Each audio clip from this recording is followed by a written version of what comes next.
Suyuncu doğanlar akşamımızın bir başlayı oldu. Ömürlük şehrin altı edip suyun duran suyuncuları dolayı oldu.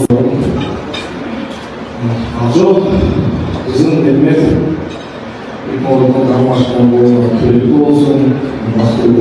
Чындыгында дүйнө чемпионатына даярданганын алдына мен жеке машыктыруучу менен жана үйдөгү ата-энем менен сүйлөшкөндө айткан, если дүйнө чемпионатын утсаң, сага уруксат беребиз деп. Бирок бүгүнкү күндө дагы кандай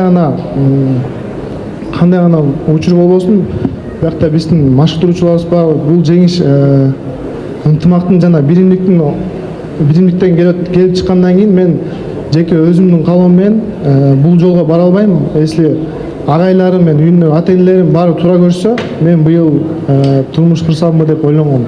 Ошондо мажаңызды ошол максатта көрсөткөнсүз, Ооба, анткени мага сөз беришкен, сен чемпионат мейрамына ут, үйлөнөсүң деп. Мен өзүм сөзүмдү кармадым, эми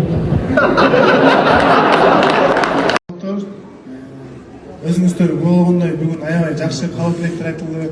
Биякта бизге чейинде чыгып жакшы кабыл тилектер айтылды. Биринчиден ошол кабыл тилектердин баарына кошулабыз. Жана Айшна сиздерди чын жүрөктөн куттуктайбыз. Жолман досум, Амашкан колум түбөлүктүү болсун. Мен лично сен менен аябай сыймыктанам. Жана ошондой эле сен менен замандаш болгонума сыймыктанам.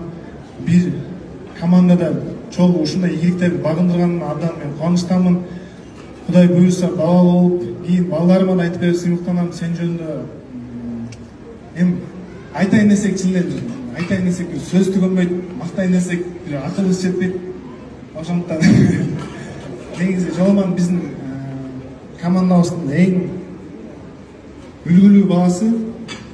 Баарыбыз Жолмандан үлгү алабыз. Биринчиден жөнөкөйлүгүнөн, адамгерчилигинен бул испаттарды каяктан алган билбейм.